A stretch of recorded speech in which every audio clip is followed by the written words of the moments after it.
Hello all, so I thought I'd speak with you again today about the ketogenic diet, and specifically relating it to the HPA axis dysregulation, dysfunction that many of us have as a result of, say, PTSD, chronic PTSD, complex PTSD, etc., right? The stress to the HPA axis. Given this scenario, is the ketogenic diet a good idea? So, I'm going to give you 3 reasons why you should strongly consider not doing the ketogenic diet if you have HPA axis dysfunction, dysregulation. Okay, reason number 1, you're already at increased risk of developing insulin resistance and type 2 diabetes based on the fact that you have PTSD and HPA axis dysfunction.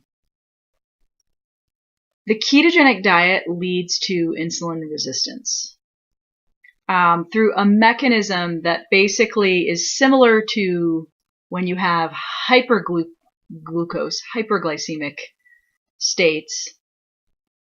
You increase your risk of insulin resistance, right? The high glucose around, it's a sticky molecule. It'll stick to the GLUT transporters, which are on the membrane of the cell that insulin docks on and basically tells the cell, okay, you can take glucose, and the GLUT transporters move the glucose across.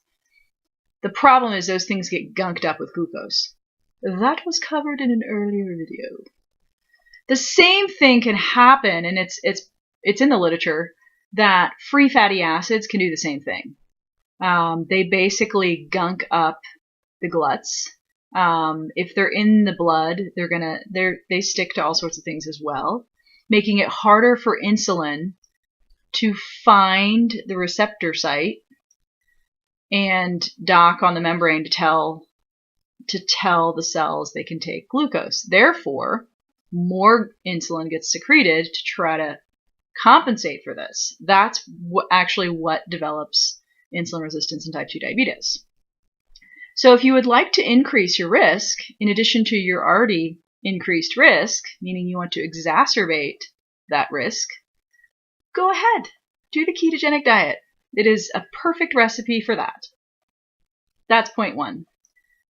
Reason number 2 to consider not doing the ketogenic diet would be the increased risk from HPA axis dysfunction of NAFLD, non-alcoholic fatty liver disease, right? If you have if you're carrying extra weight in your abdomen,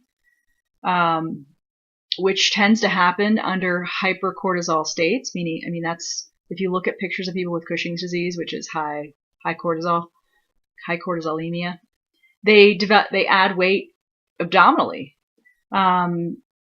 You may have noticed this yourself. If you've been under a chronic stress, that's where you tend to put on weight to cushion the organs. What ends up happening is many of us, especially in the West, develop something called non-alcoholic fatty liver disease.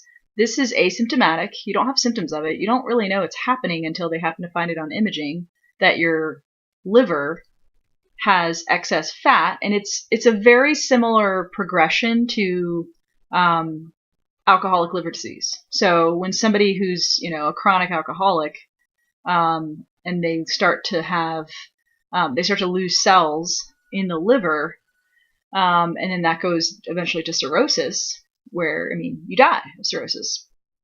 A similar phenomenon can happen with fats. And that's why it's called non-alcoholic fatty liver disease, and there's a progression. So that is going to be exacerbated by a ketogenic diet. Hello, McFly, right? It's a high-fat diet. That's going to increase fatty liver disease just by itself. But secondarily, because of that, what happens with fatty liver disease is that you have fewer functioning liver cells, right? Some of them have steatorrhea, that's the name for fats, and so they're not efficiently functioning. And therefore, the strain on the other cells increases in that they have to do, it's like the coworker that like disses all their projects onto you. So you're having to pick up the slack and do more, right? So that's part of the picture. But additionally, what's going on is because your brain has an absolute need for glucose and really prefers that as a form of energy, and you're not really ingesting any carbs that would actually give you kind of pretty easy glucose, your liver has to undergo gluconeogenesis, which is like this process of taking amino acids and liberating some of the glucose so that you can then feed the brain. This takes priority, so your body and your liver will do this.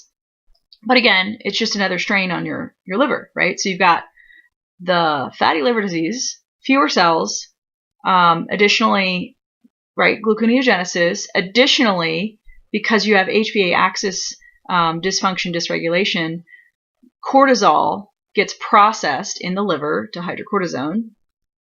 So that's, hormones getting conjugated and processed there, meaning when they're cleared from the body, like they get excreted.